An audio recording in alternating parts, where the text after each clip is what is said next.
Hola, bienvenidos a MAPImedic. Hoy les traemos el tema de artritis reumatoide. Empecemos con el concepto. Va a ser una enfermedad inflamatoria crónica de origen desconocido que se caracteriza por poliartritis simétrica y periférica. Es importante tener un diagnóstico precoz, ya que una artritis reumatoide activa persistente va a ocasionar a menudo destrucción ósea y del cartílago articular, por lo que va a ocasionar también discapacidad funcional. Empecemos. ¿Qué cosas son las artralgias? Vamos a referirnos al dolor. Y los otros tres tipos de artritis son la artritis muy temprana, que se presenta menor a 3 meses, la artritis temprana, que se da menor a 6 meses, y la artritis indiferenciada, que no cumple los criterios diagnósticos, pero que en algún momento sí se convierte en una artritis reumatoide confirmada. Dentro de la epidemiología vamos a tener de que la prevalencia y la incidencia es mayor en mujeres a diferencia de hombres. La escala mundial es de 1% aproximadamente. El 80% de personas tiene entre 35 y 50 años y las pacientes generalmente son mujeres mayores por la disminución del estrógeno, postmenopausia. En cuanto a la etiología, vamos a tener la genética, inmunológica, medioambiental y la endocrina. Con la mnemotecnia GIME. Empecemos con la genética. Ahí podemos visualizar que hay alelos relacionados con la artritis reumatoide, como es el HLA-DRB1, y de esto pues tenemos los subtipos 0401, 0404, 0301 y el 0101. Vemos que en Sudamérica, el país donde hay más prevalencia de artritis es Brasil, con una prevalencia de 0.4 a 1.4%, ¿no? Es lo que estamos visualizando aquí.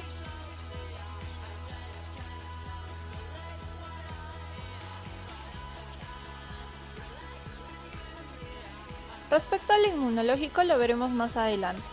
Ahora, en lo medioambiental, a la cabeza tenemos al tabaquismo y también se ha asociado a algunas causas infecciosas como el Epstein-Barr y la periodontitis y el microbioma bucal también, el citomegalovirus, parvovirus B19 y la rubiola o lentivirus. Endocrino también lo veremos más adelante. ¿Cuál es la etiopatogenia? Todos los factores etiológicos ya antes mencionados van a conllevar a una activación ulterior de linfocitos T de la membrana sinovial.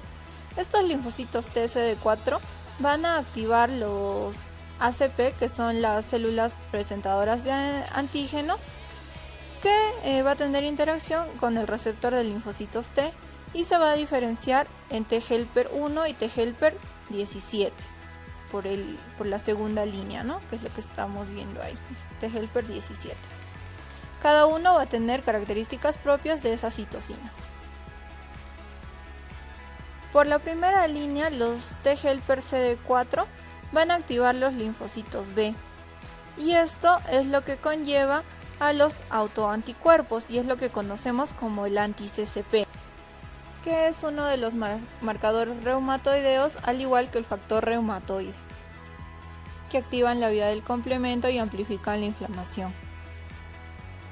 En el caso de los linfocitos T efectores, vamos a tener a dos tipos: los macrófagos sinoviales, que son estos de aquí, que al igual que los fibroblastos, van a servir para secretar mediadores proinflamatorios, como lo están visualizando. Además, el factor de necrosis tumoral alfa va a ser clave para el equilibrio entre la osteólisis y la osteogénesis. ¿Por qué? Porque usualmente con el WNT, un mediador soluble, se induce a la osteogénesis.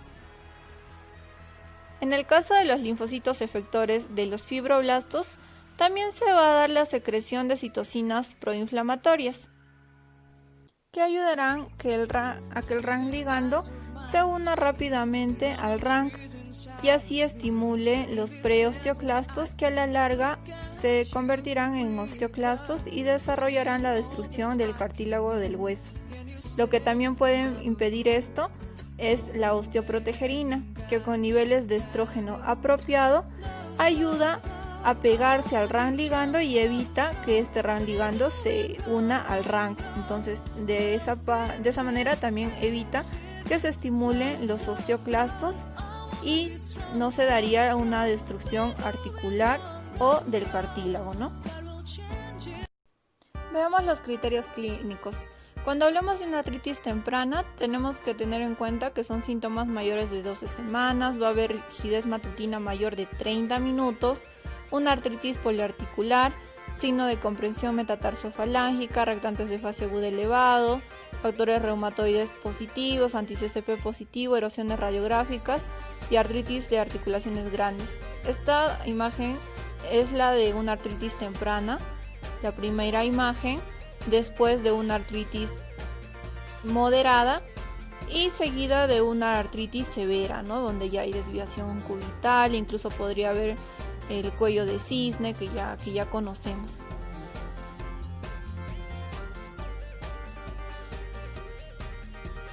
Es importante saber que el signo de compresión metatarsofalángica es la primera en mostrarse, pero algo que también es muy común son las erosiones radiográficas, como podemos ver aquí. Y un factor de mal pronóstico va a ser que se dé artritis de articulaciones grandes, ¿no? Porque lo usual es primero afectación de articulaciones pequeñas, luego medianas y luego grandes. Aquí vemos los criterios de la artritis reumatoide, que son 7, pero para determinar el diagnóstico debemos de cumplir 4 de estos 7.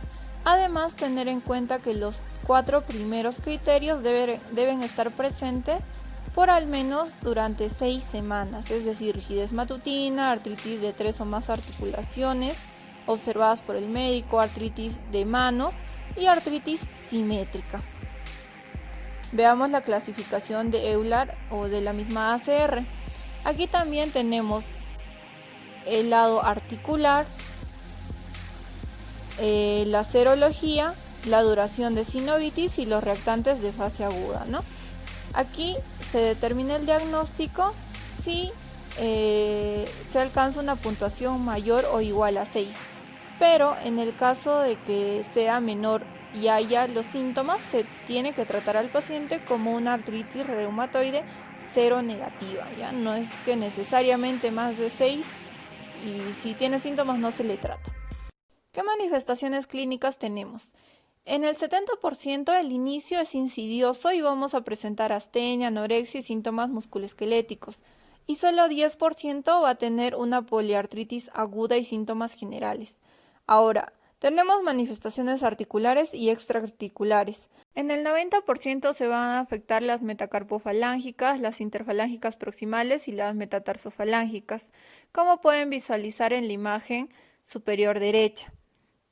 Y seguida pues de rodillas, tobillos, es decir, empieza siempre de articulación pequeña, luego mediana y luego grandes. Respecto al compromiso extraarticular, vamos a tener cutáneo mucosas, muscular, de ojos, neurológico, renal, vascular, pulmonares o cardíacas.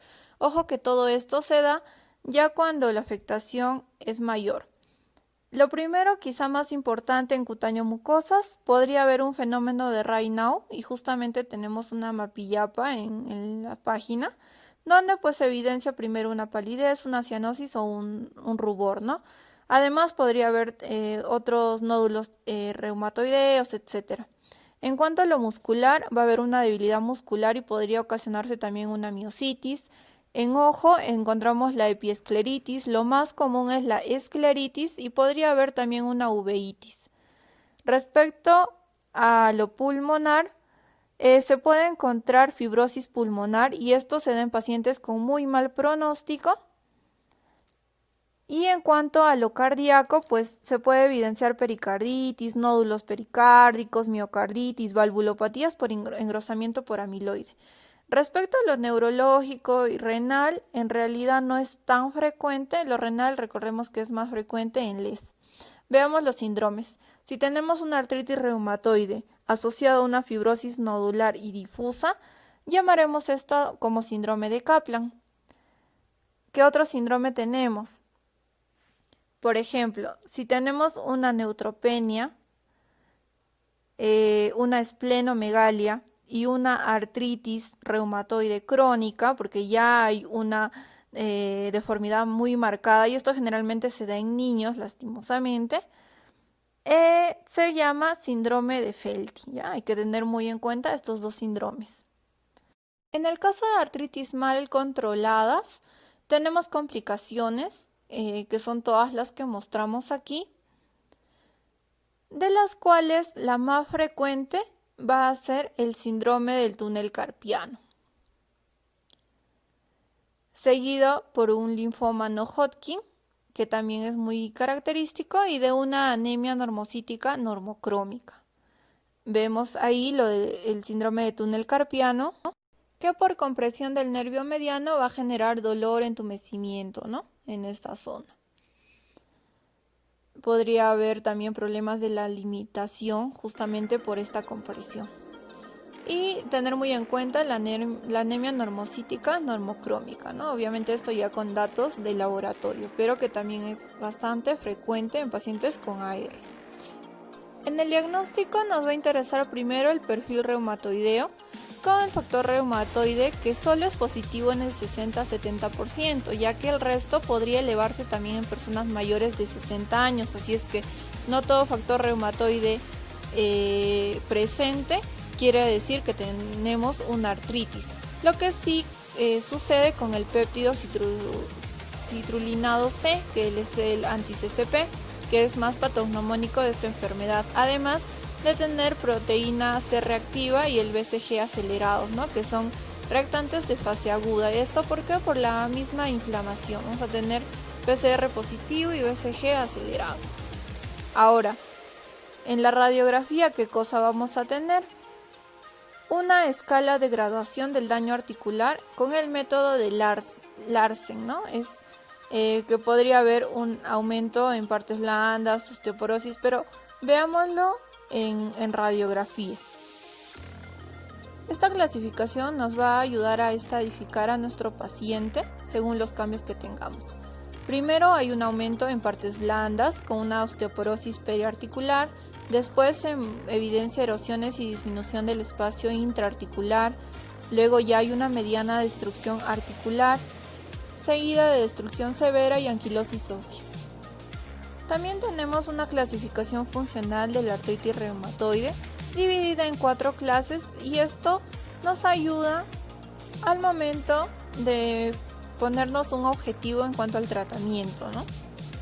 Obviamente el objetivo es que el paciente se encuentre en una clase 1, es decir, cuando él pueda desarrollar absolutamente todas las actividades habituales de la vida diaria, tanto en el cuidado personal, profesional y de entrenamiento, ¿no?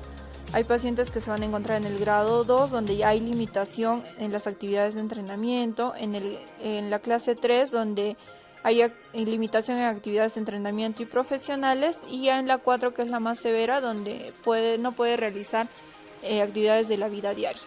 Ahora, en cuanto al diagnóstico diferencial, tenemos que hablar de LES.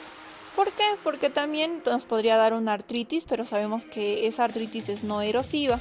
Podría haber una gota poliarticular o pseudogota que nos haría confundir el diagnóstico.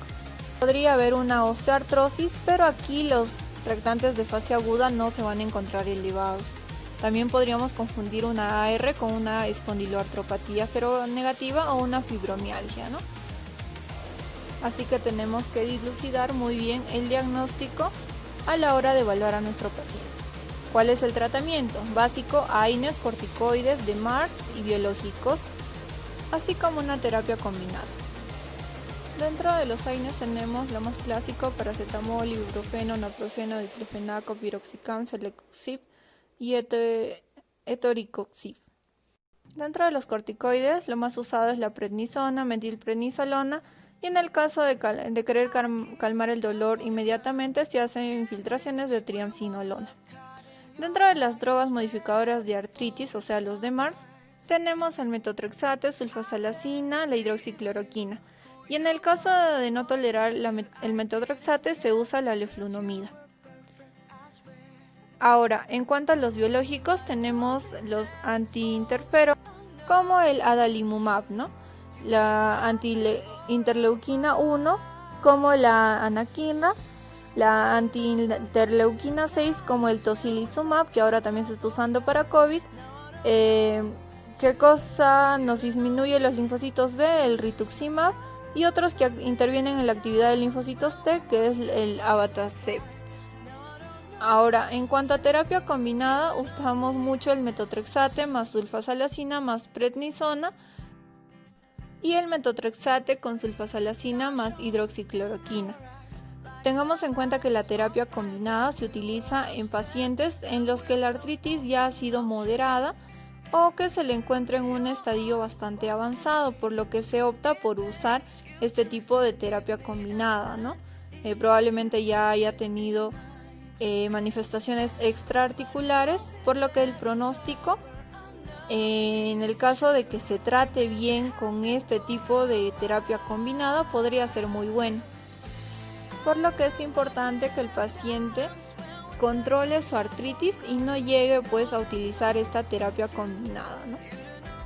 Ahora, finalmente vamos a hablar un poquito sobre los criterios de respuesta al tratamiento, en el que vamos a tener estos 6 criterios, donde hay rigidez matutina ausente o no mayor a 15 minutos, ausencia de cansancio, ausencia de dolor articular, tanto del paciente como a la exploración, ausencia de tumefacción y un BCG normal.